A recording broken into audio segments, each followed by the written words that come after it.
So, Assalamu alaikum, students. We are discussing the dielectrics.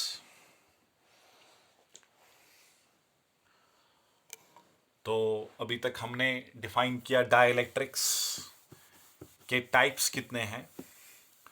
We have discussed polarization of polar dielectric, and now I'm going to discuss polarization of non-polar dielectric. अब हम non polar dielectric की polarisation discuss करने जा रहे हैं.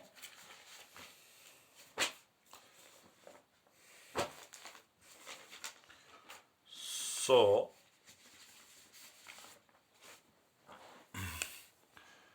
Polarisation of non polar dielectrics, यानी अगर अब हम एक नॉन पोलर डाइलेक्ट्रिक लेंगे, क्या लेंगे? We have a non polar dielectric. Non polar dielectric क्या होता है? ये वो डाइलेक्ट्रिक मटेरियल है which is made up of polar molecules, और हर एक पोलर मॉलिक्यूल ऐसे दिखाया जाता है. ये पॉजिटिव नेगेटिव क्या दिखाया जाता है? इसमें यह दिखाया जाता है कि there is no positive and end negative end in the molecule. The centre of mass of the positive charge and the centre of mass of negative charge is concentrated at a point. So this is the non-polar dielectrics. No dipole moment.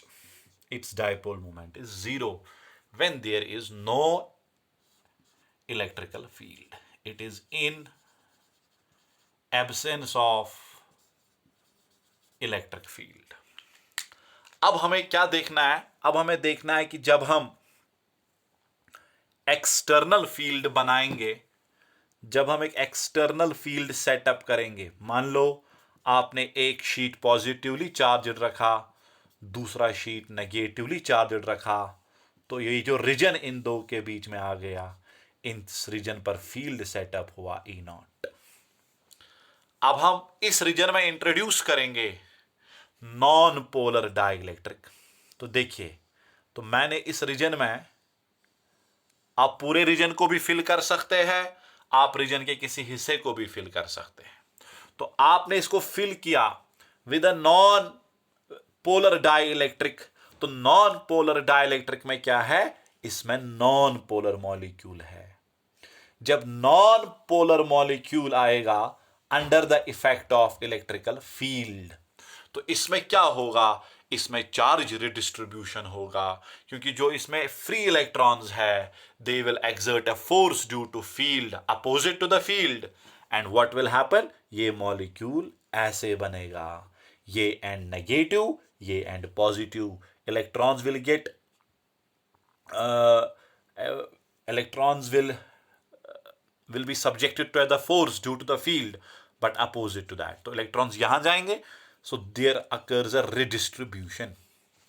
तो redistribution से क्या हुआ? ये non polar molecule भी polar अब बन गया. इस नॉन पोलर मॉलिक्यूल में भी अब डाइपोल मोमेंट है.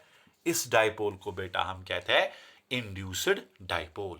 यानी जब हम एक नॉन पोलर डाइलेक्ट्रिक को इलेक्ट्रिकल फील्ड में रखेंगे, तो इसमें क्या होगा?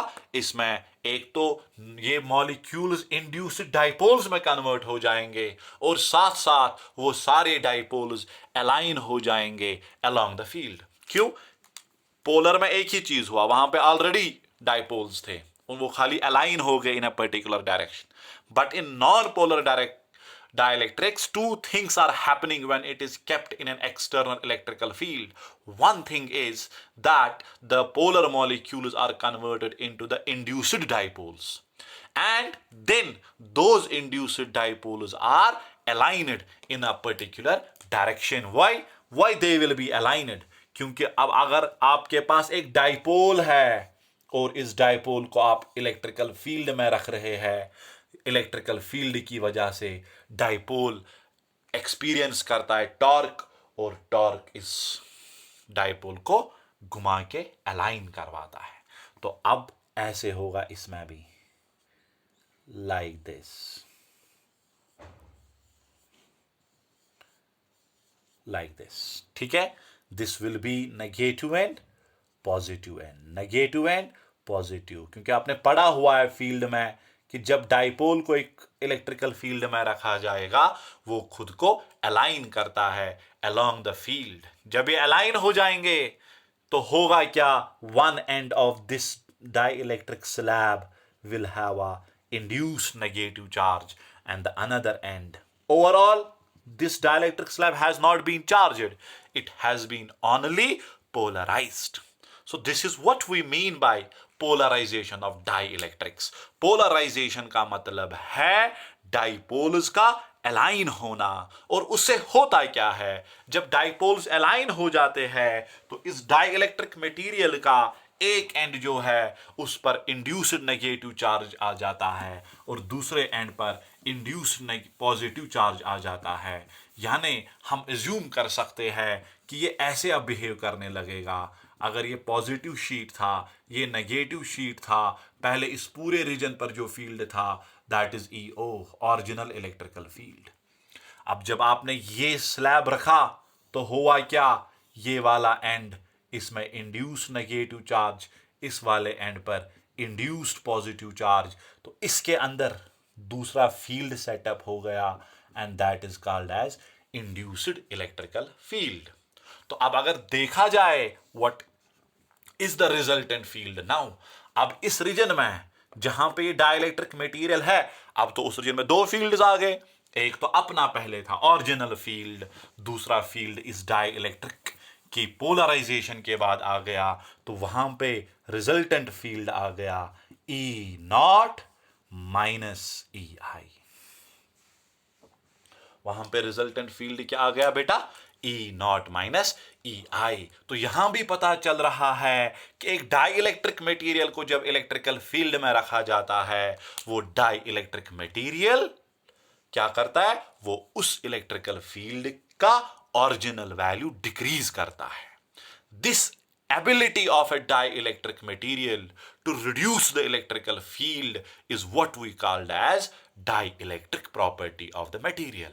And now what will जो हम कहते आ रहे थे कि मीडियम चेंज करने से फील्ड चेंज होगा, क्यों, जब आप मीडियम चेंज करते हैं पोलराइजेशन का एक्सटेंट, कोई मटेरियल ज्यादा पोलराइज होगा, कोई कम पोलराइज होगा, उस वजह से इस फील्ड पे इफेक्ट आएगा। कभी कभार अगर ओरिजिनल फील्ड 10 है, कभी कभार इंड्यूस्ड फील्ड 4 बनेगा, रहेगा 6। ये 10 ही है मगर किसी मटेरियल की वजह से ये 3 ही बनेगा, रहेगा 7। इस तरीके से different materials can reduce the field to different extents. ठीक है, तो गर्ज इस पूरे से जो मैंने डिस्कस किया थ्योरेटिकल बैकग्राउंड, अभी मैं इसके मैथमेटिकल बैकग्राउंड पे आ रहा हूं। थ्योरेटिकली हमें यह बात समझ में आ गई कि जब एक डाई इलेक्ट्रिक मटेरियल को इलेक्ट्रिकल फील्ड में रखा जाता है तो ये डाई इलेक्ट्रिक मटेरियल पोलराइज हो जाता है। पोलराइज होने से वहां पे इस मटेरियल के अंदर एक दूसरा फील्ड सेटअप हो जाता है, that is called induced field. वो ओरिजिनल फील्ड के बेटा अपोजिट होता है। नतीजा ये निकलता है कि ओरिजिनल फील्ड जो है वो कम हो जाता है। So this material has an ability to reduce the strength of electrical field. This ability is what we called as dielectric property. Hope you have got it. In the next very video, we will come on its mathematics background, inshallah. Thank you, beta.